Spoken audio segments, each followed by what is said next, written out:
Coming to you live from Miscou Island, it's the 10 Point Podcast. My name is Bruce, and welcome to the podcast. A regular podcast. You start to play it, and it's like someone's nightmare. And suddenly a man comes on, smiling at you, seeing you through the device that you are listening/watching on. And as soon as it's over, your phone rings. Someone knows you've listened to the podcast. And what they say is, you have 7 days to watch the next pick before the new episode of the 10 Point Podcast. Cozied up. After watching this is going to freak out. Cozied up with me to watch a videotape this week. First, when he was born, we knew something wasn't right with him, but we love him anyway. It's Chris. Thank you. I'll accept that. We love you anyway, Chris. And secondly, he never sleeps. It's Andy. It's true. I've got some product placement monster. So No wonder you don't sleep. We are the 10 Point Podcast, as all that pretty much introduced. That's pretty much how the podcast goes, that introduction. Just it's a nightmare, and then you have 7 days to watch another one, really is how it goes. Google 10 Point Podcast, you'll find us in all the many sources. Every single podcast app, outlet, you want to call it on the internet, you can find even 10 Point Chinese Podcast. Ones. That's happening again. Is it the Chinese videos again? We made it to Chinese websites. So unlike The Ring, which was turned from a Japanese film into American, we're getting Chinese versions. English language turned into an Asian I reckon language. we must be in like Chinese schools or something like that for like English language classes. It's just us three talking. Maybe, yeah. English/film studies is what they've got for us. A whole bunch of kids who walk around saying like cunt and fucking shit. There goes the YouTube section again. It's going to take ages to get YouTube up now, Chris. Thanks for that. Thanks for dropping a C-bomb as early as that. 3, maybe not enough, or maybe even less than that. 10pointpodcast.com is our website. Go over there. You'll find everything you need to know over there, basically. Facebook, Twitter, hit us up there. And we've pretty much done all movies since Die Hard as well, so we're getting there. We are very quickly approaching having done every movie since Die Hard. This film indeed did come out after Die Hard. But before we get on to this week's episode feature film, what was your highlight of the last week? I realise Andy told me beforehand, but Chris didn't. So Chris, what was your highlight of the last week? I've not watched much other than the Japanese version of the Ring, and that's all I'll say. I won't say anything else. Right, so you've watched 2 rings, a Ringu and a Ring this week, so no more than that. Yeah. Andy, you said you had a long list of things you wanted to see. Yes, I was going to go watch Expendables 4, but then I decided, nah, fuck that shit. And then I'm going to definitely going to watch 5 Nights at Freddy, because that's going to be my next big money-making scam. It's going to profit off of the film. Yeah, I'm going to profit off of that movie. But other than that, I kind of got sucked into Starfield again, which was a mistake. Starfield. I've long given up on Starfield. I think I played 2 sessions of Starfield and stopped. I keep going on. It's like, this is pretty shit as fuck. But it's like sucks you.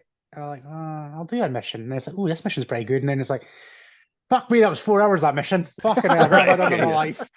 Like, it's that. And I was just like, But carry on from last week, Wrexham. What a show. Oh, right. You still not started it yet. But after last week's, they've had another sensational game this week. So God knows how many episodes next season. But we carry on, sorry, Andy. But what Wrexham seems to do really well is they've been releasing 2 episodes a week. So they basically, you get a bit of like history. So like last week's one was all about the mining in Wrexham, which I never knew anything about.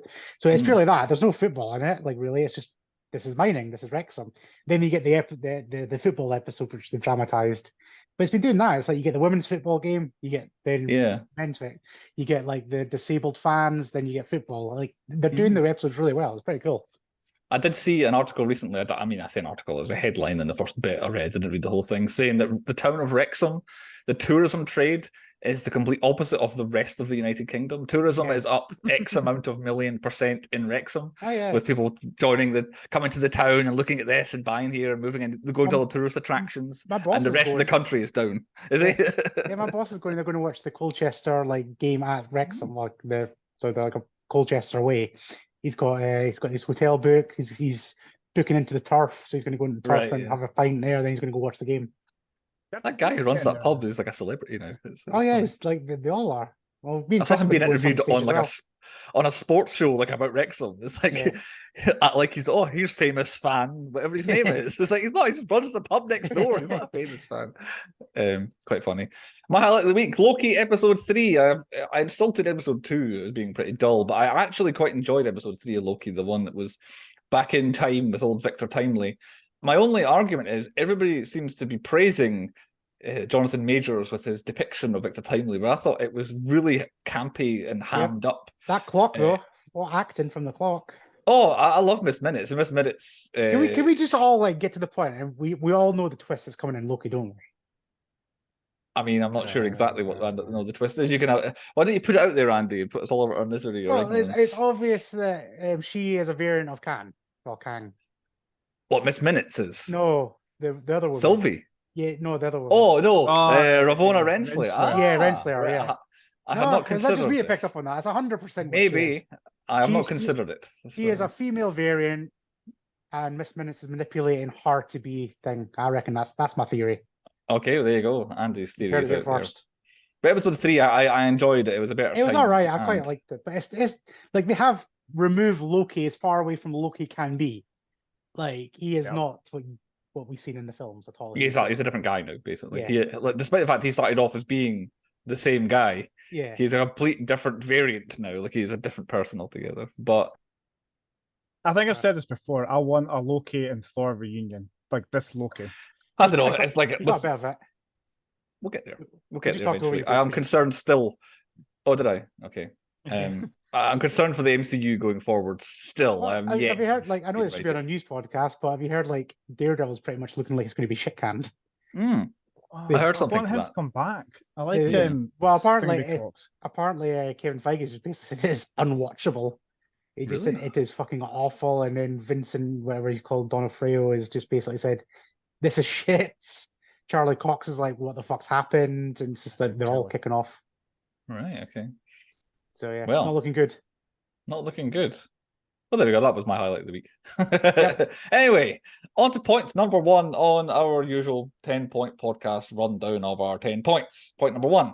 What is the point? The 2002 horror mystery The Ring is the point this week.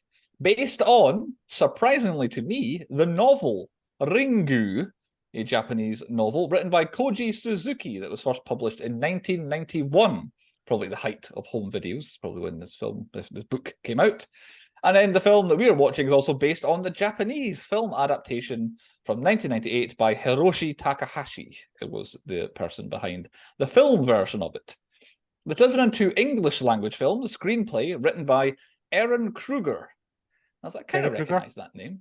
Where do I know Aaron Kruger from? Freddy Krueger's daughter. He has written such things as Arlington Road, Scream 3, Rings 1 and 2, Transformers 2, 3 and 4, the 2017 English version of The Ghost in the Shell, the 2019 version of Dumbo, and Top Gun Maverick. Really? Oh. So, what a collection of stuff old Aaron Kruger all over the shop. Yeah. It seems like a sequel, though. Loves a sequel. Yes. Yeah, they bring him in. It's like, we'll get number 2 onwards with him, basically. But they did write Scream 3, in my opinion, the weakest of the Scream movies. But, a bit of everything. And he seems to be a blockbuster guy. And Top Gun Maverick's probably made him now. Like, he'll be in demand going forwards. The Ring, directed by Gore Verbinski. Again, I was like, I recognise that name. Where do I know? So this is every feature film that he has directed. He started off as a music video director in the late 80s with the likes of NoFX and that sort of kind of American sort of ska punk sort of stuff. He directed music videos for those sort of bands. But every feature film he has directed is as follows. Mouse Hunt from the late 90s, if you remember that film, yes. The Mexican, then The Ring, Pirates of the Caribbean 1, 2, and 3, The Weatherman, which is a Nicolas Cage movie that I can't say I am aware of, then Rango, not Ringu, but Rango, The Lone Ranger, and A Cure for Wellness. That is every feature film he has done. So he definitely peaked with the Pirates of the Caribbean off the back of The Ring. But still, some big blockbuster movies in there for our director too. The Ring stars as Rachel Keller, Naomi Watts. Famous for Mulholland Drive, The Rings 1 and 2, 21 Grams, King Kong, which I always forget she is in, The Impossible, Birdman, and she was recently in the Twin Peaks revival, which I feel I say every couple of weeks on the podcast. Somebody, I think it was Matthew Lillard, was in the Twin Peaks revival. There's a banger going to be coming up later on if Christmas is it though.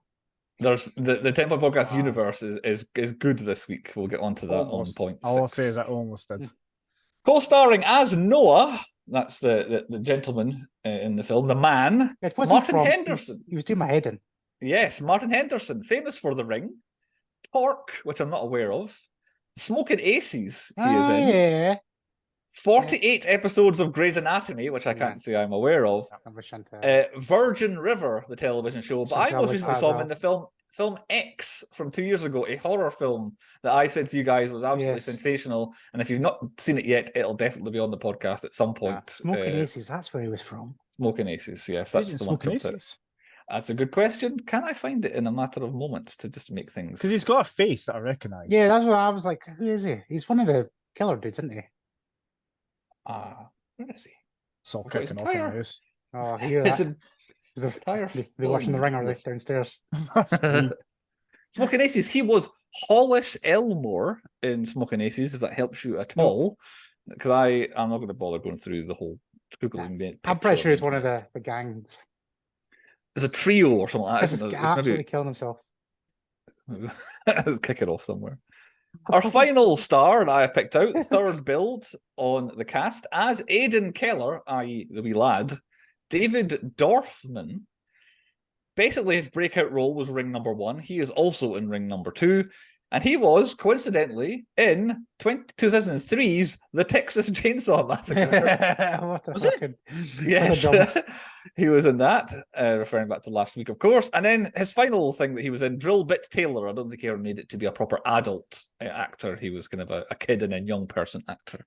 Drillbit Taylor was the last one. And there are 3 main stars for the film as they listed on the cast. Budget, $48 million for The Ring. Opened in the US, $15 million. Final US gross, $129 million in the US. Final worldwide gross, $249 million. The highest grossing horror film of all time until Stephen King's It came out in 2017. But if you probably adapt for inflation and all that sort of stuff, it's probably still ahead of it, but maybe behind a classic from way back in the day, maybe Halloween or something like that, might be past it still. But yeah, in terms of actual dollar amount, It was the one that knocked it off the perch. Released Halloween, Spooktober friendly, 18th of October 2002 in America. It made it to the United Kingdom on the 21st of February 2003. Just after Valentine's Day. I think there is a double bill. Like, horror films come out in October in America, and then they come out around about Valentine's Day in the United Kingdom, and it seems to be that's when the scary films come out, is those two. Mind you, the scariest film I ever seen on Valentine's Day was me and Sean went to the cinema and watched Jumper, forgetting it was on Valentine's Day. Sean refused to sit anywhere in the middle of the cinema with me, so we sat in the front row because he wanted to do that. Then he wouldn't go to Shanghai with me because he thought, nope, we can't do that. So we ended up in KFC at the services, which was still sad and depressing because it was all couples. Oh, Jesus. So we never made that mistake again. Yeah, good shout. That meant for Valentine's Day 2003 and the Halloween beforehand, 2003 awards season for The Ring. A couple of hits on our major award ceremonies. 2003 MTV Movie Awards, 2 nominations. Best Villain, that was Davy Chase as Samara, the little girl who comes out of the well who's behind Andy's head on the video version if he moves. She's not there. Where's she going? She was the winner. Halfway through, she would fucking pop out. Right, okay. She was the winner of Best Villain at the MTV Movie Awards that year. This is a big MTV 2003 movie, this one. This was pop culture sort of stuff, was this film. Also nominated for Best Movie at those same awards, but it lost to The Lord of the Rings, Two Towers, because it was that era of films. 2003 Saturn Awards, 3 nominations for The Ring there. Best Makeup, it lost to Lord of the Rings, Two Towers. Best Actress, Naomi Watts, she was the winner at the Saturn Awards. And Best Horror Film of 2003, it was the winner beating Blade 2 in the process. That was one of the losing nominees. This was deemed the better horror movie over Blade 2. I am loving your facts, Chris, Bruce, but I want to know what's going on with Chris because it's fucking hilarious if you're watching the video version. He's good. Has he muted himself? I think he's muted himself. It's kicking off. And he muted himself before leaving, but actually... Oh, yep. I don't know what's going on. Right. It's all kicking off. He'll be back. Other awards wins for the film. 3 award wins for being best horror. 3 award wins for Naomi Watts. And 1 award win for the score, which was by Hans Zimmer. I did not realise until I was looking at the didn't realise it until his name popped up at the end. Hans Zimmer did the score. It didn't jump out at me as the score necessarily. I didn't remember any music in this film. Exactly, yeah. And just to kind of, I don't know, the strings when she does stuff, basically, is the... This is brilliant today. On fire. If you are listening to the podcast version, you are missing out. Chris just about absolutely stacked it backwards off his seat there. So, yeah, actually half just a vodka. This is brilliant. I was going to say, I remember it behind you as they did a flyover the lighthouse as the first I recognised. I genuinely couldn't tell you one bit of music in this film. I couldn't sing the theme song. I'll tell you that much. No, definitely not. Synopsis for The Ring, brought to us by Ahmet, who we've had before on the podcast. He has given us previous synopses. Chris, why are you laughing? I'm an absolute nightmare. Rachel Keller is a young journalist who's recently heard about a mysteriously cursed videotape that seemed to lead to her niece's death within 7 days of her watching it. Puzzled, confused, and saddened by her tragic and sudden death, she begins to do some further investigation on this horrific video, which involves her visiting the Shelter Mountain Inn, the infamous place where her niece Katie and her friends first viewed the videotape. She herself watches the video, and sure enough, the phone begins to ring. 7 days. So now the clock is ticking, and the days are going by, and Rachel has only 7 days to unravel the mystery of the ring, said the thing. As many questions arise, and parts of this unraveled mystery begin to be revealed. I thought you said raveled there. That'd be funny. This unraveled mystery begin to ravel. There's only one question that remains. Will she make it in time? Or will her 7 days be up before she can solve the puzzle? I said 7 days 4 times in that synopsis. Making sure we know the story. Really driving home the 7 days aspect. Who picked The Ring? It was Chris. Now, hopefully Chris is able to speak at this point. I'm still muted, Joe. Is it working now? Yeah, we can hear you. We can hear you. Okay, good. Why did you pick it? Yeah, because I've heard it's supposed to be really scary. And I was like, do you know what? The last few horror films I've picked have been quite disappointing and not been scary at all. And well, I've seen bits of it, and I'm like, oh, actually, yeah, it does seem quite scary. So we'll give it a go. You had never seen it before, because that's kind of what your theme is, basically. And I had never seen it before either. Andy, what about you? I've seen this many a time, and I'm going to review this not as a horror film, just so everybody's aware of this. Well, that's definitely coming up in my notes as well. I'll say that. Which channel would you find The Ring on? E4. E4. Right, okay. It's definitely not BBC ITV. This is definitely a bit more... Yeah. I could see a bit of BBC, like horror season thing. Maybe the Japanese version. BBC 4 or something like that. Yeah. And which version did we watch? Well, we all watched the same VHS tape, I would say. I believe there is only one version. Certain corners of my internet research were describing this and that and the other, but IMDb, which is where I get this aspect from, said they didn't say alternate versions. I know there was a super extended cut, but they never released it because it was pretty much just the same video over and over again, so they cut 20 minutes out of stopping showing the same video over and over again. The same video, I guess, showing people watching the video. Okay, on to point 2 on the podcast, which is the high points. Chris, why don't you start us with your earliest high point? Chris just pulled the Leonardo DiCaprio face. Did he? Yeah, when you were taking a little drink. When you the smug laughing one, yeah. What are you looking at? What are you up to today? Fuck those. You're on fire today. Right, high point. We've already hit our high point in the podcast, I think. So, any higher than been a while since I've been on a soundboard or I've been the entertainment. Yeah. But, it's not really a high point, but her face. What, just her face? Just her face. Yeah. It's like the slow start. It's a bit of a low point. The start is exactly the same as Scream. That's what I've got down. Yeah. The opening scene is pretty good, but it's so obviously just it's Scream. It's like but then, shot for Scream, pretty much. Yeah, that's not a bad thing because as we talked Yeah. about on the Scream podcast, it's absolutely the best bit in Scream. So if you're going to copy something, copy from the best. I did actually I like it when they do like a DreamWorks like thing, like they do Yeah. that. It's like Change there's no the opening logo a credits, bit. and it's like, oh, a special logo. It's going to be a good film because I feel like they only do that for like a film that's going to be successful. They're Other than that, confident. other than that, it's just like 20th Century Fox normal, DreamWorks normal, Disney normal. But as soon as they jazz it up a bit, you're in for a good time. That's usually what happens. They're like, oh, we can attach our brand in some fashion to this film a bit more than normal. But yeah, the opening scene's good with them. Basically, they explain the rules, which is something I'm going to mention later on as well, and set up like the classic that we find in this podcast. Here's some main characters that we're immediately going to kill. It seems to be how these things go. It's kind of running theme like suspense. There's like you don't see some. I'm going to say her name there, Samara. You don't see her for a very long time, which is kind of keeping the suspense building. You're waiting for it to happen. You don't know what this tape is, but there's something spooky. Like if you haven't seen this before, and if you somehow, however long you've been alive on this earth, you've managed to avoid all ring iconography and images. The tape is terrifying. I mean, if I was watching that, I'm like, what the fuck? Imagine a dark room on your own and you're watching that. Yeah, exactly. Speaking, I'll wait till low point. Well, that is my next high point. Is what Andy's just said. Is the actual film on the tape? I quite like it. And then what's really good about it is how everything is actually kind of important. Like it's all everything that's on the film is something that Naomi Watts discovers one way or another. I missed that the first time.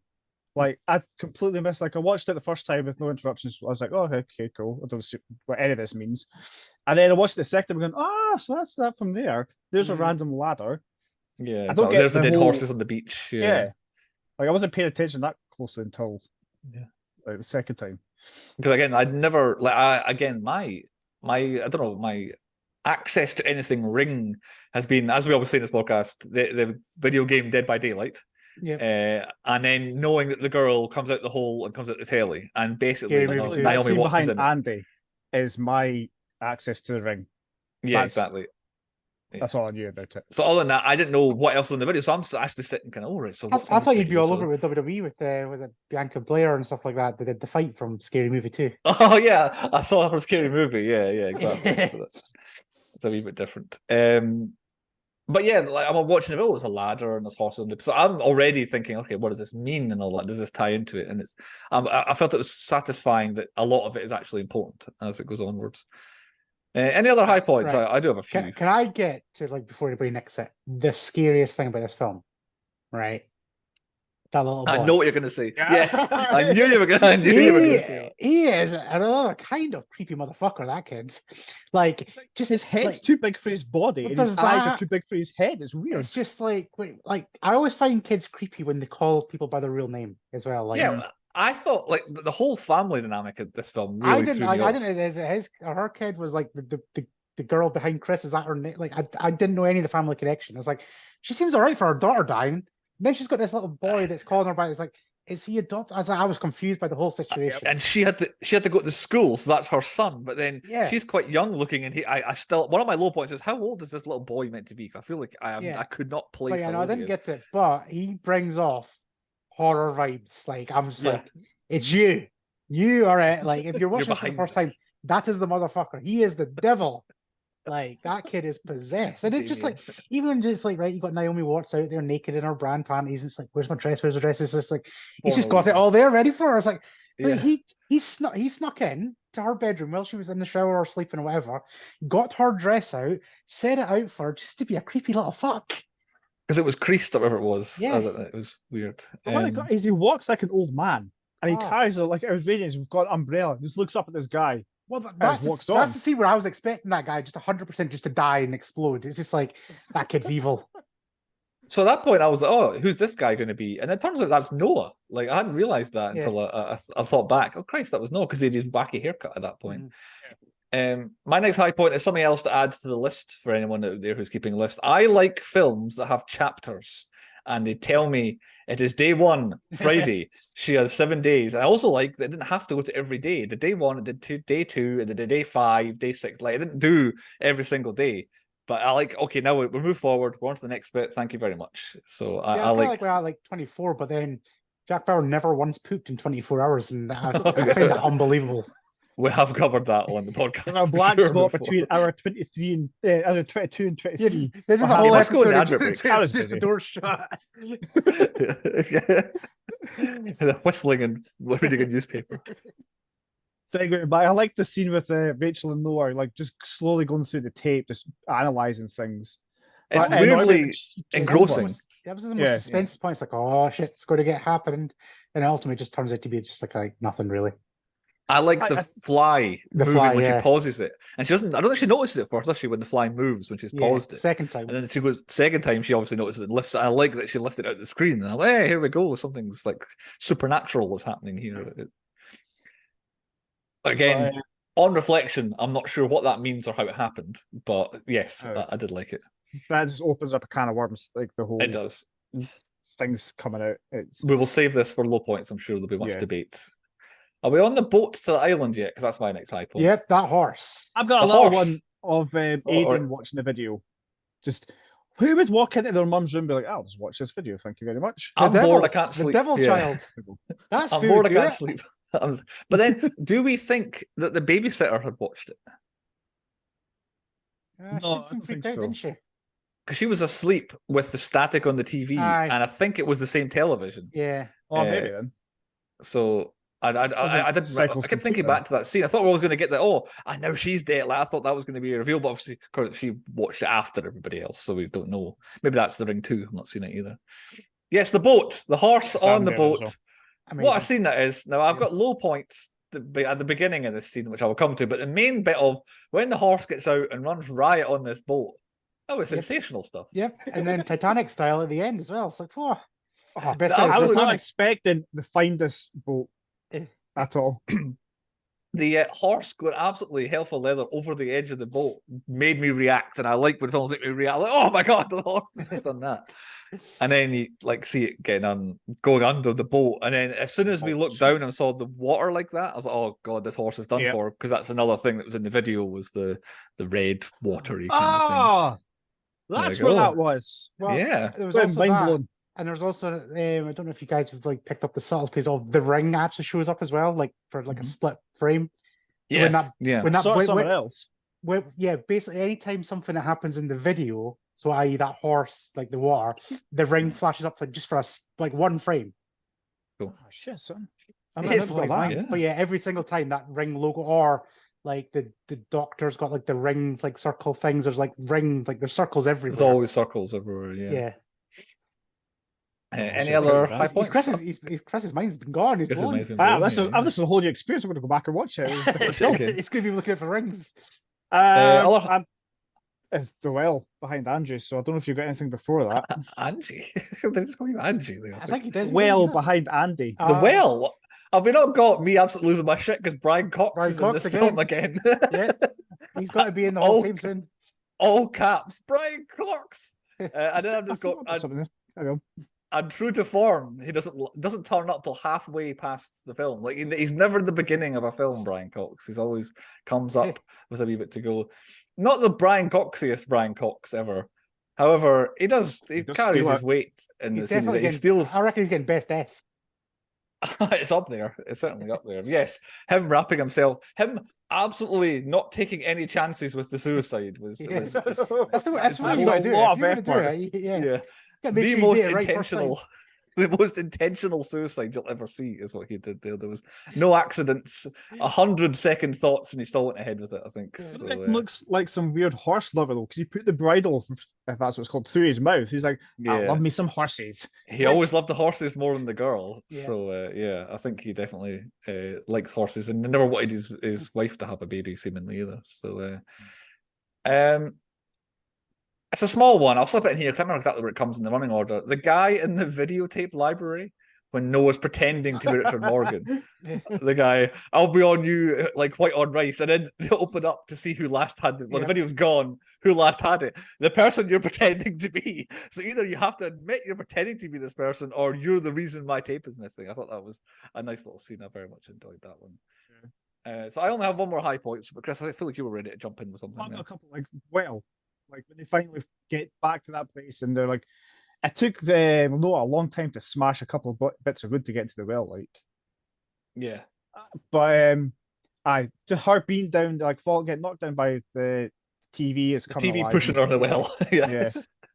And then, like I don't know why, but I felt like I had this image of her coming up behind her in the well, not like rather than just the hair and shit like that. And yeah, I thought she stood up. You see her slowly stand up. This is a bit I actually like, but the problem is, it's like the story's unraveling. It's like, all right, yeah, okay, all right, that's finally done. It's like, but then you get the twist ending, which is ruined by every single one of the trailers because it's like you're just not coming to the telly yet. Like, that's what I was thinking. Yeah, you're right. You're right. I was the whole time. I was like, put it this way, down the well. Oh, she's been here the whole time. We've wrapped it all up, and I looked at the time. I was like, 18 minutes to go. It's like even Loki's 18-minute credits. Like that's long. There's more to come. And yeah, she's not come out of the TV yet. I was like, oh, well, maybe that's just the Japanese version that she comes out. Maybe they didn't have that in the American one. I think you're right. It kind of spoils that there is going to be more. You're right. Well, that is good though. That ending. The scene is good. Yeah. And then the actual. I love the ending where it's just like, oh right. She is just a bell end, and this is what she's done. She's done this all deliberately, and now she's going to be around the world. She actually is evil. I was confused, like, because I thought, like I said, she hadn't come out the TV at all. Yet I thought she had exorcised her demons. She had been laid to rest. That was it. It was all over. But I'm like you said, she hasn't done anything. Yeah. And I thought the whole point of this film, she was supposed to just be like a machine and just go around killing everybody. But yeah, apparently not. No. It's a strange ending. Yeah. Excuse me. I would say I'm happy with that. It's satisfying to me. I was just like, all right, yeah. Because up until this point, it's not scary, and it still really isn't that scary at the end. But it's just the idea of these two are bell-ends, which you're probably going to get best bell-end award, which is just like we'll survive. Fuck whoever else watches this video.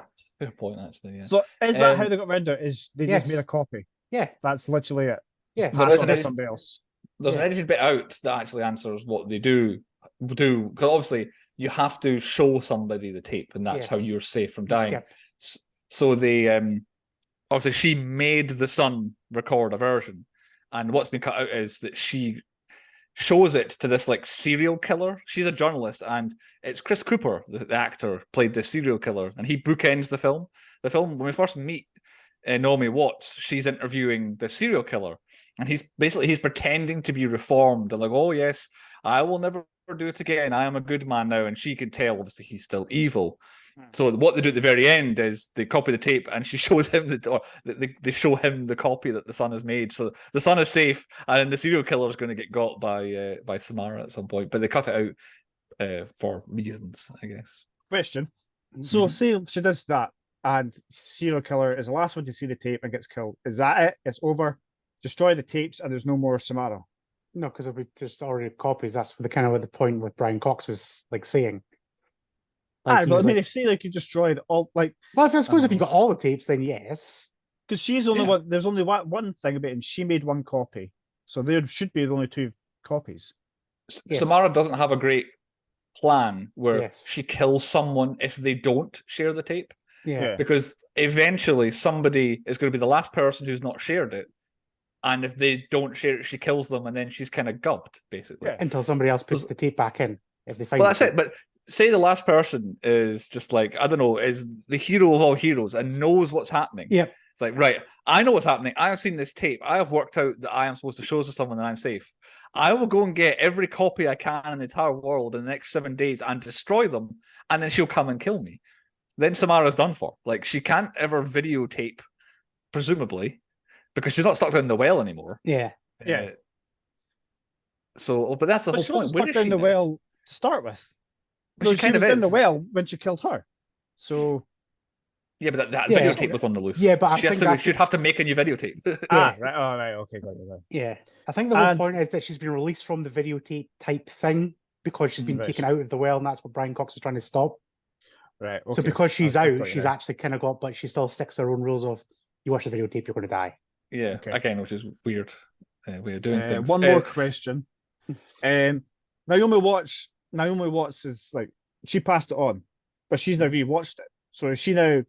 I think she's a target again. No, I think she's safe because one she and shared done. it. Yeah, Okay, the only fine. rule you have is you need to share it or copy it or whatever, show somebody else it, and she's done it, and you've done that, so you're safe by this demon's rules. One high point I missed is her watching the interview with the not demon little girl, while the lighthouse spins in the background and it lights up, it lights up, it lights up, and this little girl's being, I'm going to kill, or whatever it is, the evil little girl saying, and then all of a sudden Brian Cox, not surprisingly, is behind her in the light. Yeah. But I did like that. And he whacks her with an extension cord, or whatever it was, or something, or bridle. Low points. Not even made it to low points yet, so we better crack on with these. We've teased a lot here for point number 3 on the low points. My earliest one I want to do with a low point, I like Chris, I have many questions on my low points. So at the beginning, we had Katie and Becca in the house at the very start. Katie gets got and turned into what's behind Chris with her spooky face because she'd watched it 7 days ago. Why did Becca only go mad? No idea. Did she watch the tape? And how was she just suddenly gone? And why is she in a mental asylum? And I've got it that she saw her come at the telly. Because she doesn't like the tellies anymore. She won't look at a telly. I think it's because they watched it or something like that, but I don't know if she's then passed the video on and went, watch this or something like that, but it doesn't add up because the thing was just left in the rental place or wherever it was. Yeah, so she didn't. So Becca, unless she'd already seen the tape, how did she know about it for a start? But she can't have watched it because it wasn't there. Well, unless she did watch it and then she invited her friends up and like, oh, I've got this really good place, come up here, and then she passed it on that way. That's the other thing. The tape wasn't there. Katie, she died in her own house. Yeah, because the tape is at the cabin. Was it the cabin? See, she died because her 7 days are up. So why was Becca? Oh, did she discover Katie? No, because she was gone. No, it was her mum that discovered her. Yeah. Oh, weird. Also, the whole situation where... Why does Samara put them in weird positions? Like, why did she just like, I've killed you on the floor here, but I'm going to just go slide you into a cupboard. And like when she kills Noah, I'm going to, on the floor, I'm just going to put you in a chair. On the chair, yeah, exactly, yeah. And take your flip-flops off. But yeah, I'm actually further dumbfounded at what the whole point with Becca was. So, her... low point, the storytelling. Yeah, maybe, yeah.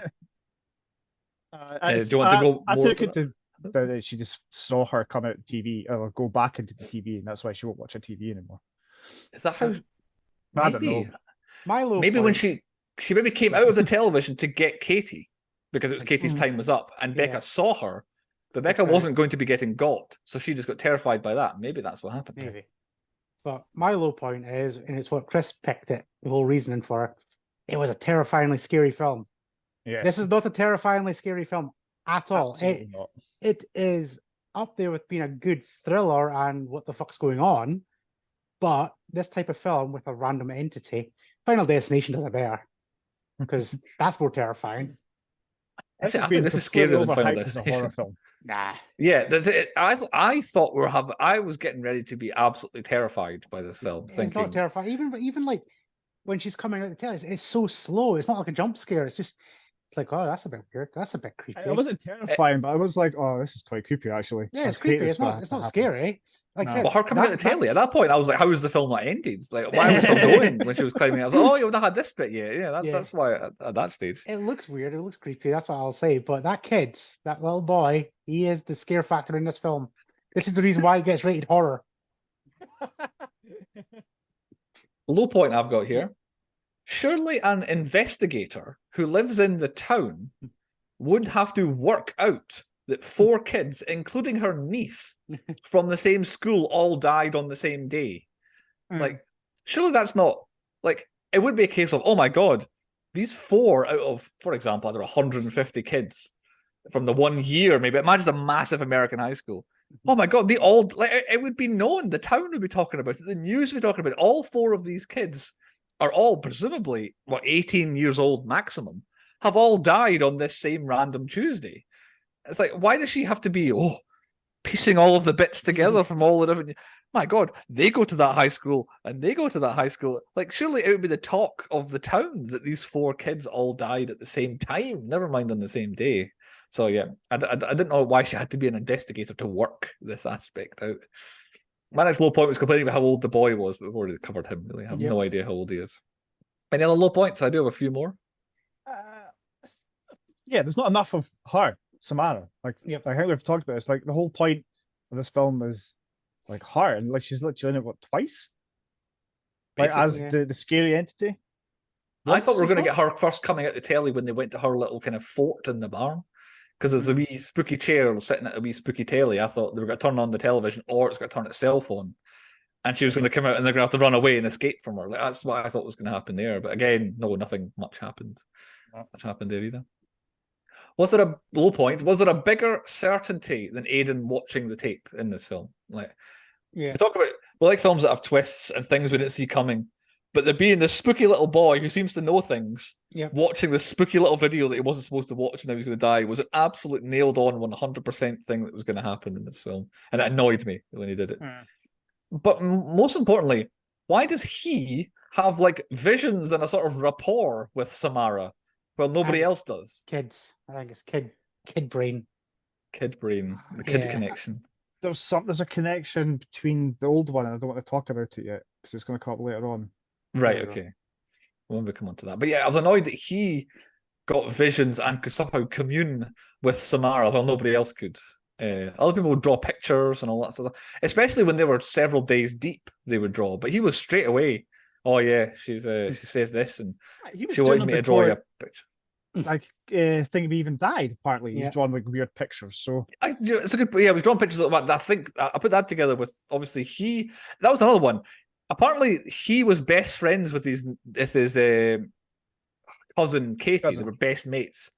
So she must have said to him, oh yeah, I've watched this video and I'm going to die in 7 days. So he was just drawing like a kid. This is me, how I'm going to save Katie when she's dead. So I think that was just fucked up pictures because that's what was on his mind because his cousin had said, oh, I'm going to be dying. So this is what I'm going to go to do and save her. But yeah, immediately upon watching the video, he's like, oh, well, Samara wanted me to do this. And then here's a picture of her house she used to live in and some horses and a black hole and all that. So I don't know why he was so... He is very Sixth Sense. Like the first scene is Scream. Yeah. He's very Sixth Sense. He can commune with dead people and all this sort of stuff. It's weird. Low point. Rachel is another 100% to blame for causing the runaway horse situation. Yep. Yes. Sticking my fingers through a tiny little gap.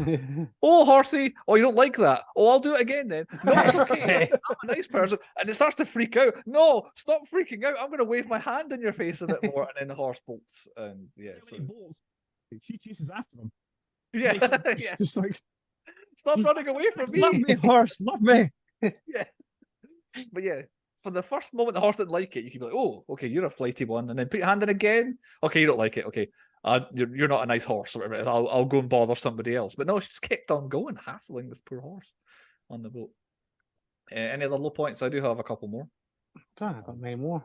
Oh, I've got one. Like, Rachel's last 2 days, like 6 and 7, she did a hell of a traveling. So I don't like. It seems like far too much traveling just for like 1 day. I don't know how she should have just died in the middle of. I don't know where they are. Like, it's a made-up island. I don't know what part of America they're in. Like, I know they filmed it in Oregon in the Northwest. I think is kind of where it was filmed, but I have no idea where they're supposed to be. So yeah, they've gone from an island to not being on an island pretty swiftly to the lodge and all that sort of stuff. Right. It's not like we kind of carry on with this whole thing, right? But if you've got 7 days left to live, right, and you know it doesn't really work, and I don't think it works in this content of the film, but like Final Destination, when you know your number's up and you're not going to die until this date. When you just live like Superman, like you're invincible. It's like, right, I'm dying next Thursday. I'm going to jump off shit because you can't fucking kill me now, bitches. I don't think she's protected. I think if she had jumped off a building, she would still die. Yeah, but I would either go down that route or when my 7 days are up, I would punch the shit out of whatever's coming for me. Like, I'm swinging. I'm assuming you would, yeah. Is that how it happens? She just has to look at you. So just like seemingly, yeah. Close your eyes. Close your eyes and punch. Yeah. I guess he doesn't know that. Like, no one's there to pass on. This is how she actually does it, I guess. She does seem to get people when they're alone. That seems to be the smart move for Samara. It's not a low point necessarily, but I've literally laughed out loud when Noah just goes, no, when the sun sets. Like, literally, the sun goes down behind the hill, behind the tree, and he just goes, no. The sun has... I never noticed that. No. It's like, it was going to happen, I'm sorry. Like, but that made me laugh. So the rest of my notes are, I don't get it. Okay, I think I get it, but why is it videotapes, cameras, and telephones? How does it work? Where did the first videotape come from? Okay, I think I get it now, but how is there an urban legend about it? So that is the last bit of my low points. So does someone have a stab at explaining it? Because I think I've got a theory about it, but how does this whole thing work? How the tape came about. It's confusing me. It's hurt my head thinking about it. So well, she had a camera, didn't she? Who had a camera? Sorry. Samara. When she was locked up, she had a TV and there was a video camera in that place. So did she just go around recording bits? You could be right. I'm sure there was a video camera in her little room cupboard thing. Like an actual just filming her, not for her to play with, but filming her. Yeah, it was filming her. So I don't know if she's used that to then film scenes around and make this cursed tape. When she does her interview, where we are like the camera, she's a normal little girl sitting there.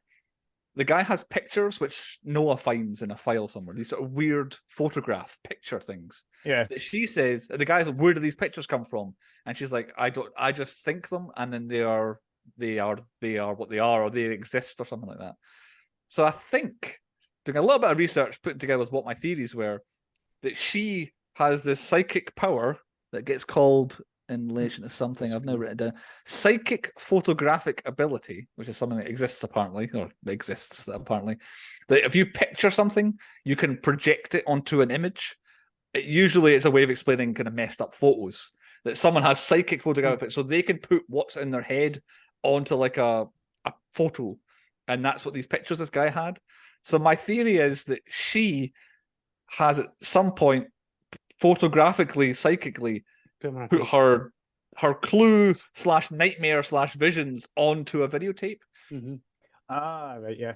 Now the novel, which I'm going to get onto in a little bit, is a lot easier to complete point A to point B. But on this one, has she only done it since the lodge has been built over her deathbed? Did you want to call it her like grave? And has she projected it onto a video above her in the lodge? VHS. Is that where it's first come from? Maybe. And is this lodge? I wonder if she put a bit of tape over so you could record over it. That was phase 1 of our plan. I need somebody to just fucking put a bit of tape over this so I could record onto this tape. Kids these days won't understand that reference. So that's the best I'm coming with, is that she's laid down there since the 70s or whenever it was, where she got chucked down the well. And now the lodge is built over the well and all that sort of stuff. Now there's a videotape and she can be like, I am an evil spirit stuck down the well and use unagi, and I will put this onto a videotape which somebody will watch. But they must come and help me and spread my word, otherwise I will come and kill them out of a television. Yeah. Why is it TVs? I don't understand why it's TVs. Because she loved TVs. That's all she had in her little question. With the video. Good point. Does everybody see the same images in the video? I think so. Like, obviously, Naomi watched all the centipede and the blood river and all that. So if she let Aiden go to full 7 days, would he start seeing bloody rivers and centipedes and ladders? If he'd gone on the boat, would the horse still have got out and jumped under the and made blood happen everywhere? Yeah, it's a good question. I don't know. There's more questions. It's just right. I've got one last low point before you guys keep going questions. Right, this is the ultimate low point. That video seemed like it was made in like the 1980s. Like not like the 60s or 70s, whenever it was meant to be. I think it's maybe meant to be the 70s. I couldn't quite place Bullshit, is it? It's definitely like the mum looks like she's like either Amish or from the 1980s. She looked like she was dressed for like the 1910s. Yes. The way she was dressed. Like not a chance was that like bullshit. Like, but then Brian Cox is the dad, so he is. Yeah. So yeah, they seem quite eccentric. The timelines are all over. The timeline's mad. Yeah. I think it's maybe meant to be 1991. No, because they've got mobile phones, don't they? So it's not maybe 1991. Yeah. So anyway, good point. But that's the end of the low points, I think. Now Chris has watched the film, the Japanese version of the film, and he is well versed in that. Now I have Googled and investigated what happens in the novel that is different from the American film. Now Chris is the middleman here, so I'll run through what's different. Andy's done well, but we didn't ask you to, Andy. That's fine. You do plenty of other things. I don't. So I'll go through what's Japanese stuff. What's different in the novel, and then Chris can maybe chime in with, that's in the film, and blah blah blah, and if that's different. So, in the novel, things that are different. There is no phone call. Like the phone part isn't in the novel. The 7 days. The 7 days warning is at the end of the video in text, and what is referred to as the charm, i.e., a way to avoid death in 7 days, it's been recorded over on the video, like someone's recorded like TV over the end. So the whole twist is you've watched this evil video, you're now going to die, and to avoid dying, and nobody knows how to avoid dying. But phone call's still in the Japanese version, Chris. They still get a phone ring. Yeah. Right, so the one still. Oh, what else was there? Yeah, the whole thing behind passing the copy on as well is how she gets around it as well in the exactly version. I've got that at the end of a bit here. The journalist works out. This is in the plot of the film. The journalist works out that the moments of blackness between the images on the video that he watches, I think it's a guy that he watches, are the recording device blinking. So he's like, it must be an individual with psychic photographic ability. I will research these cases. Immediately, that jump is, it's a person. And I'll go find out, one of these cases was on an island. I'll go to the island and see what I can find out. And it seems like in the novel, nothing involving horse farms happens on the island. Or even seemingly nothing to do with Sadako, is the name of the girl, Sadako. Nothing to do with her parents or her family. They don't appear in the novel on the island. The journalist just finds out a bit of the backstory about what happened to the girl up to about 30 years prior, and then all they ever know is the lodge is tied into it. So they decide, we'll go investigate this lodge instead, because that's where the whole thing started with the videotape. The lodge used to be, before it became a hotel sort of thing, a tuberculosis sanatorium. And the only person who's still alive who used to work at the sanatorium just so happens to be a doctor that we see in the haunted video. So straight away, he's the guy. They find out in the film that he had sexually assaulted Sadako and infected her with smallpox in the novel, discovered that Sadako is intersex, and then threw her into the well. So this is the actual guy who killed her. Is this guy who used to work in this hospital. The same way in the film, they discover the remains down the well, and everything's happy, ha ha ha. But then Sadako comes out, kills the main journalist's helper friend, but the helper then appears in an image, like he as a ghostly figure, to warn the main character, what you have to do is make a copy and show somebody. Sadako's psychic powers have combined with the smallpox she was infected with and have created this paranormal virus that needs to be passed around through copying the video and showing it to someone. And it's like, Japanese are nuts. mad. The film's a lot simpler than that. It's basically right. So what's different in the film? The mum has like ESP or something like that. She can like see images, and all these guys. Well, in the flashback, you see the people say, "Oh, you're a fraud. You're faking it." And then this guy just kind of drops dead. And it turns out they've got a secret daughter who can kill people with her mind, basically. Right. And that's what she did. And that's how she got... It's the dad in the Japanese film that bashes her over the head and just tips her down the well. Right, okay. So it's not the mum that kills her. It's a stranger in the book. It's the dad in the Japanese, and it's the mum in the English version. But they definitely changed the American version to be more like a lot of the American films that were around at the time. Is sort of twists and turns. But yeah, the novel seems batshit crazy, really, when you think about it in that context there. Point 4 on the podcast, the stats. Our usual stats: 4 shits and 1 F-bomb delivered by Brian Cox, which was pretty good, where he just had enough. That was when he whacked her over the head. 4 explosions, which was when Brian Cox was exploding himself in the bathtub. All of his technology blew up. 8 deaths. Katie, her boyfriend, their 2 other friends, Anna Morgan, Richard Morgan, Samara Morgan, and then Noah at the very end. They are the 8 deaths that we see in the film / happen in the film. And probably some others to come afterwards that we don't see. I still think our babysitter's gone. Quotas. No cows that I am aware of. However, there was a goat in the tape, but never came back to the goat. I was waiting for the goat. Yeah, hopping around in the barn. We never. Was the goat in the barn when she went in there? Maybe the goat was in the barn when she went into the door, from I remember. Yeah, maybe. Dead animal. Plenty of dead horses. One specifically loud and proudly in the middle of the screen. Dead horse. Dead animal. A dead fly. We're definitely on a streak of dead animals happening on screen at the moment. Pedophiles. I don't think in this film, in the book, I think so. Yes. I don't know how old Sadako was meant to be in the book, but I don't think anyone could be accused. I don't think we could ever say that about Richard Morgan, Brian Cox. I don't think he was that way inclined. He was more of a horse fiddler. Exactly. He's definitely fiddling horses. Yeah, horse fiddler. Tom Cruise Tackleberry trifecta is a goner, not even a chance in this one. So barely any running, in all honesty. Brian Cox dies 17 minutes after appearing on screen for the first time. He's in this film for less than a quarter of an hour, is Brian Cox. And did they say The Thing? Did they say The Ring in the film The Ring? Yeah, 4 times. Did they? No. 4 times? Is that you? That's a guess. That's a guess. Right? I thought you counted. Once is all I clocked. And it's an absolutely belter, trailer-friendly thing where Noah drops her off at the boat and Rachel says, oh, after they watch the video, they die in 7... After they see The Ring, they die in 7 days. Like it's exactly what you want to put in a trailer. She clips it in perfectly to say The Ring. Chris, any stats from you? Yeah, because I thought it was going to be so TV heavy, and I thought she was going to come out of everything. I counted tellies, and there was about 22. I started to get confused. There was like TV monitor, like computer monitors and stuff, and I was like, I'm not counting them. I don't think they work. You couldn't come out of them, I don't think. So I think there's about 22 tellies, but she only ever comes out with 2. The one at the very start, and then the one at the end. Ah, very good. So disappointing. Not that scary. Yeah, not that bloodthirsty a villain. And I was going to count rings, but I thought it could be absolutely everywhere. So I didn't know. And they were, I think. Yeah. Andy, a fun fact about the ring. Let me read this fun fact for you. I have it.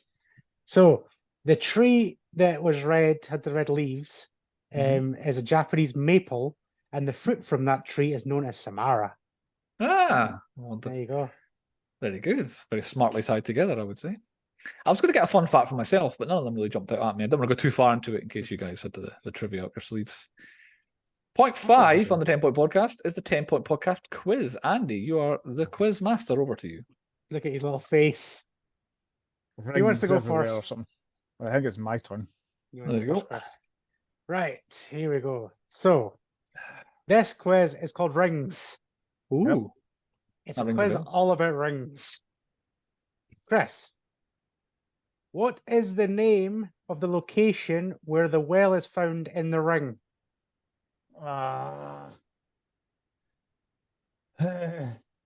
Silverburn Mountain or something like that. Close but no. My guess is I don't have a better guess than that, to be honest. Pass. It's something. Is it Inn, isn't it? It's the Shelter Mountain Inn. Shelter Mountain Inn. There we go. Close, Chris, but no. There's no points. Yeah. Chris, in Lord of the Rings, what is the ring referred as? Precious or My Precious? No. Well, it is. It's been passed over. It's been passed over. The One Ring? A bit more. The One Ring to rule them all. The Ring of Power? No, these are all things. But it's not the one I'm wanting. Oh, what are you thinking then, Andy? What is the answer that you do want? There was 3 things I wanted. The One Ring. Right. The Ruling Ring. Or Eisenberg Bane is what it's actually called. Isildur's Bane. Isildur's Bane, that's it, yeah. That's what I wanted. So no points. No points to anybody, apparently. Then. No points. Right. Chris, this one's for you. In what year did the Japanese movie Ringu get released? Oh, fuck. I want to say 1998. It is 1998. He got it. I saw it somewhere as 99. Right. Okay. Right, they get a bit easier. Chris, what is the name of the 2013 movie about Johnny Cash? Walk the Line? No. There was 2. Okay. That's the wrong I know one. I know there's no ring there, but okay. Ring of Fire? It's a Ring of Fire. Well, yeah. This was the 2 back-to-back type movies. I didn't know there was 2 Johnny Cash ones. Right. I mean, I can see the connection. I'm not completely blind to the fact that the song called Ring of Fire. Walk the Line was what I was going to say, and then I was like, that's the famous Johnny Cash film, but fair enough, man. Chris. Yes. Which Harry Potter actress starred in The Bling Ring? Emma Watson. It's Emma Watson, yes. It does narrow it down slightly. Don't worry, yours get easier. I think I'm down 3-0. I kind of messed up the scores there, so I think I'm down 3-0. You'll come back. I'll get some points. I can feel surge. You just tell you effects, but easy for you to get a comeback.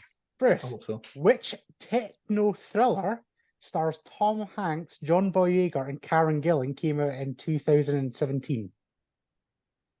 Oh. Is it the circle? It's the circle, yes. Yeah. Which is also a ring. Never would have got That's that. a ring, yeah. Chris, who is the ringmaster in The Greatest Showman? Fuck. Hugh Jackman. That's all I know. It technically is Hugh Jackman, but it's not the answer I'm looking for, Bruce. Oh, I don't know then. I was going to say Hugh Jackman. I was going to feel like I did with Tony Stark. It's all Iron Man I slash need Tony Stark slash this. Is what's Hugh The character's Jackman's name in the character? Oh, right. Oh, I don't know. Mr. Showman? I don't know. It was P.T. Barnum. I at. see P.T. Barnum in that. I haven't even come close to.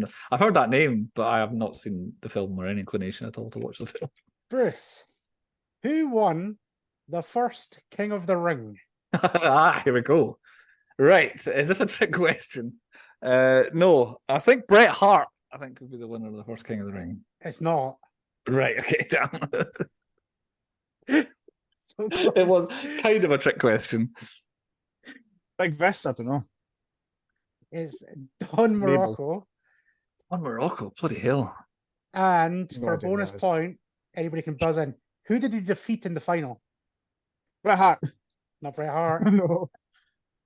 Come on, Bruce, you Don need this bonus Morocco. point. I do need this bonus point. He would beat somebody like Hacksaw Jim Duggan. That's a good shout, but no, it was Iron Sheik. Iron Sheik, my God.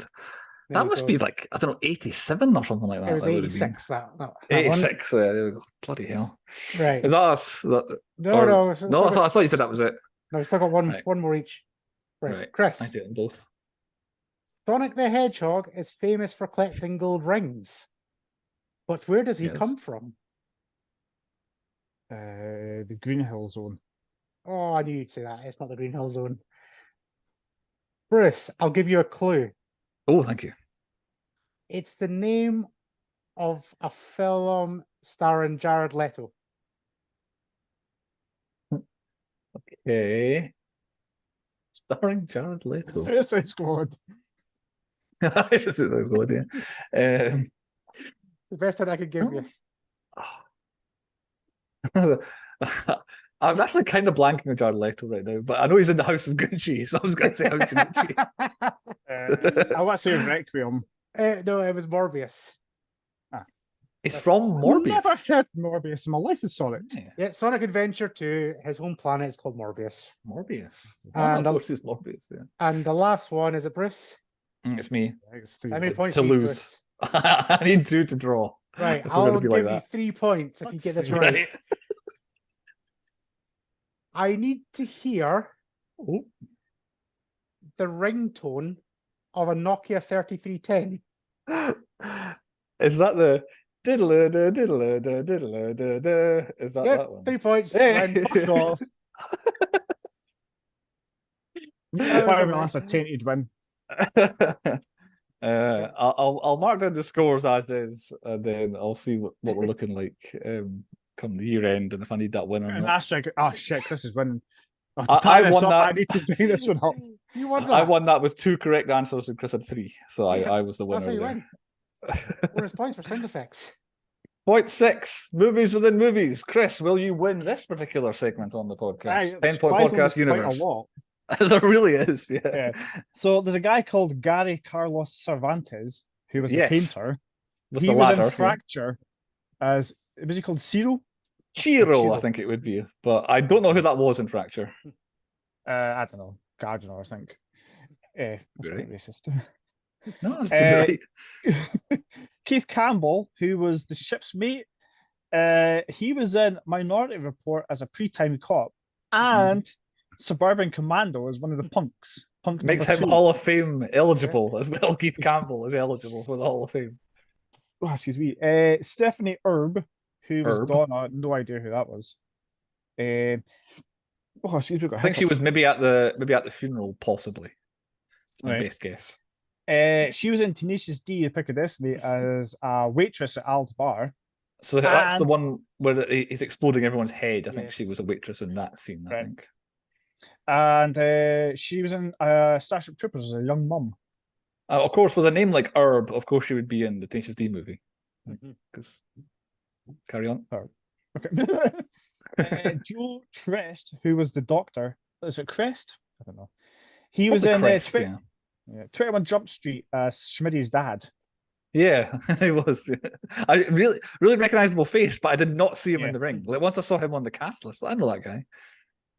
You only ever see the back of him, I think. Right. Sandra Thigpen, who was the teacher, she was in The Cable Guy as a karaoke party guest. At that damned karaoke party. I mean, I think Everybody's quarter there, of all apparently. the Temple podcast is people who are at that karaoke party in The Cable Guy. Amber Tamblyn, who was Katie. She was in Django as the daughter of a son of a gunfighter. Yes, she's a bit of a joke role in that. Like I didn't recognize who she was in this, but she's basically got one scene in Django where she just peeks out of a window in a sort of a cutaway. It's kind of a joke that they got a reasonably famous actress to play that role. So I recognize her name, Amber Tamblyn, but I don't recognize her. To me, she's in House. In one of the later batches of seasons of House, she was one of the people that he was teaching to be a doctor. That's where I know Amber Tamblyn from. Our main guy who keeps returning, Brian Cox, as Richard Morgan. I don't know, has he won the Hall of Fame yet? He is not in the Hall of Fame. No. I was very passionately calling for him after the Ringer Shot of Glory back-to-back. Spoiler for what Chris is about to say that we had. And he's also been a Braveheart. He has to be... Exactly, yeah. Right, he's back on the ballot. I do have in brackets, is he back on the ballot now? I would say so. Back right, okay, also, Inception, we were talking about like the last couple of things. Brian Cox turned down a role in Ghost Ship to do this. He did. I read that. Yeah, it's sensational again. Like more like universes within universes on the podcast here. Yeah, Brian Cox back in with a big shout now, I reckon, for the Hall of Fame this year. And almost missed it. Naomi Watts as Jet Girl in Tank Girl.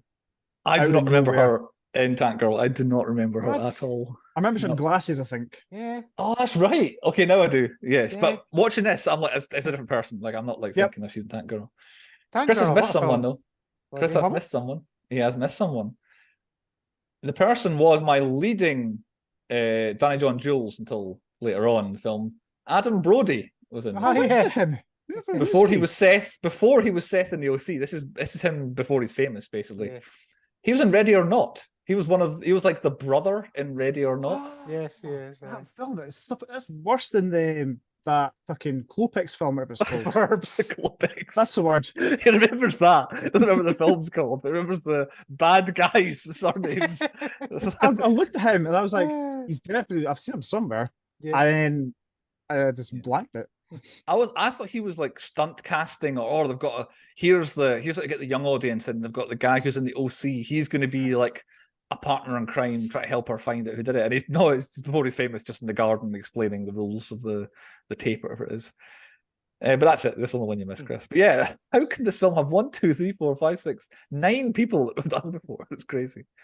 Have you recast the three of us into the film, Chris? I did. Yeah, I am 100% the VHS orderly guy. Like, I hate people messing with my system. Like, my DVDs are alphabetized, and if I was how do you watch them like every week? every couple of months, or whatever it was. Yeah, I'll watch them for ages actually. Netflix and other things have ruined that. Yeah, Disney Plus, damn you. Andrew, I put you as Noah, like with your dodgy like video copies and your Jedi mind tricks. Like, yeah, good show. Yeah. The room's upstairs. That's where you're wrong. It's downstairs. Like your Jedi mind tricks. I struggle with you, Bruce, but I put you as creepy Aiden for some reason. I'm creepy Aiden, fair enough. Yeah. I don't know who else to put you as. I've put me as Aiden as well. I don't know why. I think good. I think I should be the video orderly guy because I'd forgotten he was someone I could have been. I want to see this film where Andy is in the role of Samara. I think that would be a fun film. Do that. And Andy crawled out the well would be good. And Chris the well would just be like, "Fuck you." I was like, I can't be arsed. It's too fucking far out. Yeah. Hi. And Chris, I've cast you as someone we have not yet mentioned on the podcast, and probably would not go mention for the rest of the podcast. I'll cast you as Darby. Do you remember Darby? He was the young lad on the roundabout outside the doctor on the island. The introduction that I read out earlier on. That's you. When he was born, we knew something wasn't right with him, but we love him anyway. So I've cast you as him. Harshly, I would say. Could this film have come out in 1995? The book was written 4 years earlier, so definitely someone could have picked it up, but they would have had adapted it. That book sounds messed up, really, when you think about it. Does the film reference The Wizard of Oz? I don't think so. It's sort of one they could have snuck in a sneaky one somewhere. Evil people in water again. Water, yeah. To it. There certainly is a green tinge to it. It's very that should be a low point. How dark and dull this film is to look at. It reminds me of The Matrix slightly. Yeah, because it's got a green filter over it. That's why I liked the bit with the Samara tree so much, because everything goes red. It's all nice and bright for a moment. And that's why Noah was shouting. It's like, no, not back to the green again. Dead man walking. Well, the girls at the beginning, it turned out only one of them was dead. They were absolute goners. I thought Beth, the assistant of Noah, like / partner, business partner of Noah, I thought she was a goner. She just seems to exist for absolutely no reason, that character. I don't know why that character's in the film. And why was Naomi Watts being so kind of like, I don't know, spooky around her at the end? Like, she goes up to the place, finds Noah's been ghostified, goes back down, and then there's the assistant at the elevator, and she's like, yeah. So she's going to get blamed for the murder or something. Yeah, but why did the scene go on so long? Why was she being so sheepish about it? It was just very strange. But I don't know why the partner even existed. She just could have left. Who is in the wrong movie? This one's difficult for me. Yeah. I've gone for Boat Horse as being in the wrong movie. I'm not sure why that scene was in it. I'm thinking Samara. She deserves a proper horror film. You're probably right. She should be in Scary Movie 3 or whichever one. I wonder what the sequels are like now. Yeah, I'm intrigued what Ring 2 is. Yeah. I don't think I've ever, I think I keep getting this and The Grudge mixed up. Yeah. Yeah, very similar. Yeah. I think I've seen neither, or I had seen neither. Yeah. Well, that's what's happening next year. Which trope would we like to see die? For me, leaving the dangerous thing around for your child to find it. They always do that. It's like, oh, there's this really deadly horror tape. I'm going to leave it in my bag. Just the kid will be fine. They won't go looking for it. You know what your evil-looking kid is like. Chris, what's your trope? I have got one, but I'm thinking evil or creepy children. Like, what's wrong with having just a normal kid who likes to draw pictures? He has to be some weird, creepy ESPN. That's not ESPN, it's ESPN. American sports anchor. Yeah. Sports kids. You don't have to be a creeper, you just be a normal kid. Yeah. Why is the normal kid so creepy? Yeah, listen, how am I be a normal kid? Yeah. Andy, what's your trope? Just watching dodgy tapes. Like, just it seems to happen more and more. Like it's surprising. And like people are like, oh, I've got this tape, let's watch it. Like, I've got a quick fun story. I had a friend that went and stayed at an Airbnb, okay? Oh no. And there was like a tape, and they put the tape on, and then they were all like, "Oh, it's a porno," okay? Oh, no. And then they were all sitting, and then they turned around and went and realized the porno was being filmed on the sofa that they were in. So it's just one of them things. It's just don't go around snooping on people's tapes.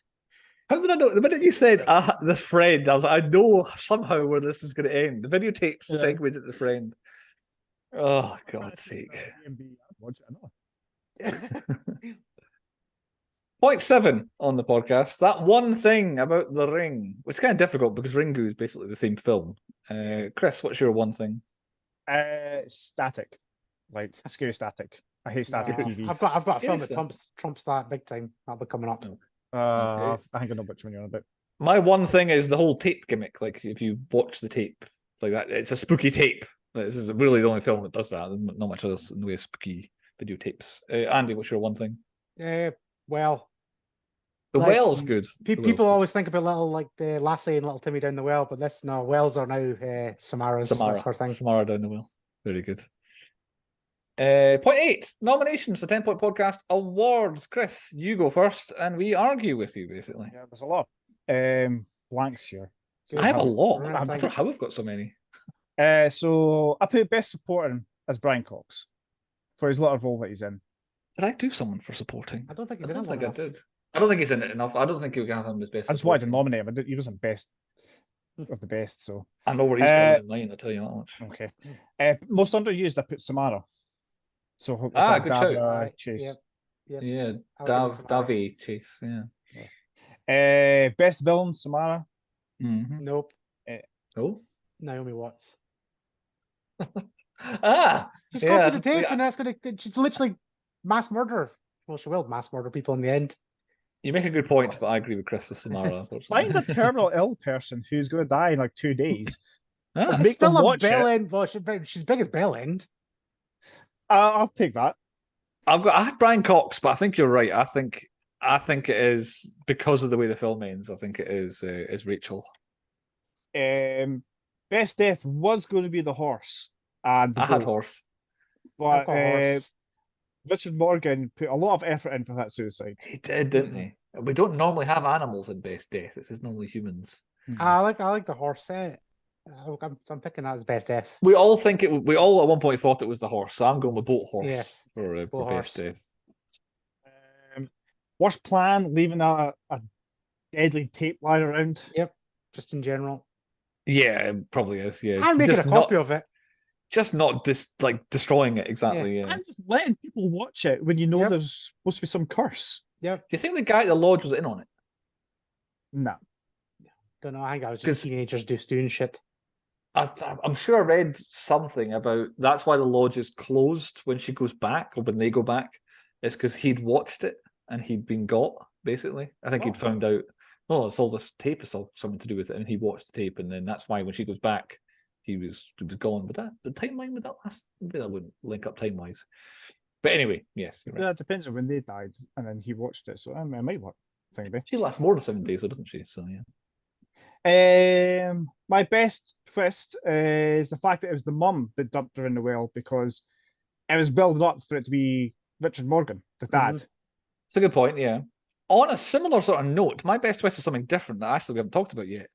Out of the blue, Aiden is Noah's son. Yep. And I was like, that was actually quite a good wee twist. I didn't actually see it coming. Because I saw the Ringu, I knew there was a kind of twist. Yeah, for you. So I'm happy for Andy to decide between. It was a good twist, but I think that the best twist is Samara wanted out all along. Like she got out. That she wanted helped out to. Yeah, you think it's like put to bed and it's like, all right, she's been buried. Because that's where any other spooky film would have ended. It's like, all right, the curse is over. It's like, no, she just wanted out to kill people. That's a good point. I think that probably is really that's the best twist. That is the twist in the film. But yeah, I think Aiden just suddenly was. Your son is going to die. Oh my god! It would have been good if it wasn't so fucking confusing, the family dynamic. Exactly. Yeah, the fact he called her first name the entire time. Freaking call her mum or something like that. And then be like, all right, yeah. Oh, there's dad. And once they did, I was like, so that mean that she's looking after his son? It's not even his. It's not even her son. But I think it actually was still her son. But I'm still not sure to this point if it was or not. It's like I don't know what we talk about. Like it's so forced. Like our son. It's not like your son or like Aiden's died. It's like our son's got it. That's right. Yeah. Blah blah blah blah blah. Worst father figure, Richard. I think so. Yeah. Yeah. He's worse than Noah. Yeah. Well, he didn't know it was his kid until later on, but he beat the shit out of his daughter. That's one thing I meant to. Am I right or wrong in thinking that Samara was actually adopted? Yes. Right. Cool. I missed that completely until I was reading about the film. And I was like, that would make sense actually. Yeah, they like accidentally adopted a demon child, basically. Yep. That's why you never adopt. Not so poo-pooing people who adopt, but actually, don't know where you're getting. Moral of the story's coming up, isn't it? Yeah. Technically an exit, but best entrance, I put Samara entering through a telly. Because our best exit is her leaving the well. No, best exit is boat horse. Boat horse. Yep. 100% boat horse. Best costume / outfit. It's so simple. It's just Samara. It's a white dress and long hair. Yeah, I'll give you that. As a Halloween costume, yes. Very simple. It's like the women's version of the Scream mask. Yeah. Put your hair forward. Most of my kid, Aiden, he's just a creepy little shit. Yep. I've got a question mark. Was he annoying or was he just a bit weird? I don't know. He was annoying. Like, who at that age calls their parents Rachel? Rachel. That and stealing dresses from you. Like, you imagine going in, just taking the dress, go to sit out for you. That's annoying. You think you know where something is. Like him being annoyed at Rachel letting Samara out. It's like, she's in a dark place. She doesn't like the dark place. Oh, well, she's to escape it. You let her out? That's a good point, yeah. So, I think that's me. Best acting, Naomi Watts. I thought she's pretty good. She looks totally different. I don't know what it is about her. She doesn't look. She looks like a different person in this film. I don't know what it is, but it's because she's not facing King Kong or being in Tank Girl. Yeah, King Kong's the thing I know. Tank Girl, I kind of forgot. Best animal, boat horse. Best badass, Samara. I think she's quite badass in this. I would say our plan worked somehow. It was a convoluted plan, but it worked. And she was, from the very beginning, she was wanting to hurt people. Yep. Like, just as a normal little girl without being, like, killed and haunted and all that sort of stuff. Well, there it is, the most annoying kid. A kid that wants to kill people. Ah, fair point. Is she more annoying? Nah, Aiden's probably more annoying. He's got fucking darker tendencies as well. Best hair, Samara. Best inanimate object, the tape. Yeah, I'll give you that. Oh, yeah, I had that. Yeah. I'm surprised you don't have best jump scare, Chris. Mine was none. Noah loudly shutting a drawer before we cut to him. Like, just, you hear the drawer really loudly shutting, and then it cuts to him closing it. Like it was really weird that it was an intentional loud jump scare. Not a single jump scare. Did you have best plan? I don't think because surely Samara's his best plan. But it shouldn't be best plan, but it somehow works. Like, I guess the overall it is a very, if they thought about it for more than 7 days, it's easily stoppable. Yes. Yeah. But her getting out, it worked perfectly. Yes. Everything went to plan for her to get out. I've got a product placement, but I'll come back to it. Best special effects, her coming through the TV at the end was actually pretty good for 20 odd year ago. Best stunt, boat horse. I don't know how much it was stunts, but I had to get in again. Best weapon, Samara's eye. This seems to be all she could do. The eye from the Ringo's creepier because it's kind of just like the bottom part of it. You don't see her withered face. Bit messed up. I'll come back to Danny John Jules. Worst costume or hair, Noah's haircut. Whatever Noah's hair was all about was very 2001 or whatever year the film came out, 2002. Worst fan figure, Brian Cox was done. Danny John Jules. Now, initially, I recognised that woman. Oh my god, that's the bride from The Hangover. So that's who she first speaks to in the garden. Sasha Bareilles. So I was like, oh my god, it's her. And then it turns and it's bloody, that's Adam Brody. Yes. I thought, he was in this film. Turns out he's not in the film. And then Brian Cox, I'm sorry, Brian Cox absolutely was not. He's in everything, but I did not expect him to show up for 15 minutes in the thing. So Brian Cox is Danny John Jules. Best product placement, Andy. VHS. See, I would say that's an object more than a product. Well, there's a VHS hi-fi thing, or whatever it's called, like the brand of the VHS. Okay, but my one is when she stays at the lodge, she goes, I'll take bunk 12, and pops down, and the whole screen is an American Express credit card. I was like, and it lingers on it just a tiny bit to be like, she's got American Express. I think that was a bit more of a product placement. It's the only thing I could see that was a product in the film. Point 9, moral of the story. Andy, what's your moral of the story? I'm going to steal it. Don't adopt. Don't adopt. Right. Well, you can adopt, but do your homework first. Okay. Don't adopt from a mental asylum or wherever. Yeah, it's probably best. Make sure you get the papers right. Chris, what's your moral of the story? Never watch a random video found in your parents' house. That's a good shout as well, yeah. My moral of the story, always make a copy. That's the moral of the story, I would say this one. I was going to say always back up your files, like with the other one, but always make a copy. Point 10 is the 10-point rating where we rate the film out of 10. Chris picked it. He goes first. I also hadn't seen it, so I'll go last. Andy, you are Piggy in the middle. Chris. I'm giving it a 6. It's an absolute banging thriller. It's a 1 for a horror because it's not scary whatsoever. But I'm going to rate it as a film, and I'm giving it a 6 because it was a good mystery, like whodunit kind of thing, and why I should like this. So, Andy, what's your score? I'm kind of going down the same route as Chris. However, this is dubbed a horror, so it's not horror-y, so it gets a 4, but it is a pretty good thriller. Okay. My notes, I've actually got we note this time. It's 2 different films smooshed together, and it basically fails to be good at either one of them. If it's a terrifying supernatural horror film they wanted, then the film should have been filled with exposition of them working out the horror, how to defeat it, and how to escape. But they don't. It just turns into a murder mystery of, there's a girl. Where's she? What happened to her? Where is she? Blah, blah, blah. It's all about working out who the villain is and righting the wrongs that they've done. It tries to be a supernatural scary thing. It's not. Ends up being a murder mystery thing. But then it doesn't deliver on it being that either, because it goes back to be, she's actually this spooky, all-conquering evil again at the end. So I've settled on a 4 as well. That is the correct number. Mainly through disappointment. Like, this film could have been really, really good, and I was hoping it was going to be really good. I didn't want to be terrified. Personally, I'd like a little murder mystery thing, but they kind of botched that as well. So not great for me. A 4 is what I settled on. That is that. So I think that's a 5, officially, a 5 out of 10 for The Ring. All vaguely in the same sort of area for us there. Disappointing horror films. It was a disappointing spooky season. I'm not gonna lie. I know, not Next- being good. next Personally, season, I like some of the old good ones. opportunities, though. I mean, you had the Texas Chainsaw Massacre, Shite. which what the hell? It had its highs and lows, to be honest. The fuck? What the hell's it called? Friday the 13th. That Friday was the 13th. I again quite like it. just disappointing horrors. And 13 Ghosts. That was the scariest film. 13 Ghosts was horrific. That was. I did get a that's jump scare bad. once. Oh, I'm going to say God, Texas Chris. Chainsaw Massacre. I'll tell you has what. got one Next jump season, scare. I promise this podcast right now, I'm going to bring the scariest film that you guys have ever seen in your life. Right, okay. I look forward to it. That's the end of Spooky Spooktober. Chrissy's theme was unfinished business, or something. It was. No, that's what you're. Oh no, it's like Inception / films I hadn't seen. That's right. Yes, is it films I hadn't seen or films that he's mentioned? I think if we mentioned The Ring, presumably we did when Brian Cox was mentioned, but I completely blanked it out and forgot he was in it. So Chris has got two more, I believe. Dead by Daylight. Yeah, I think we got two more. Two more that he's not seen before.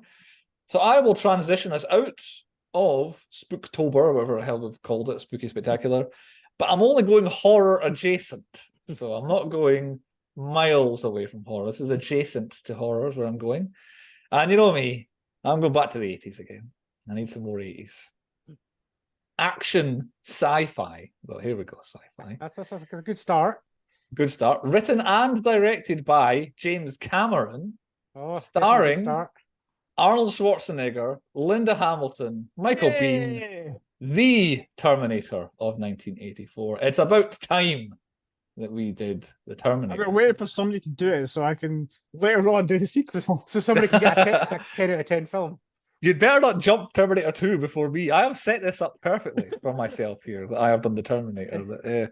But yes, the Terminator. It's happening next week. In 3 weeks' time.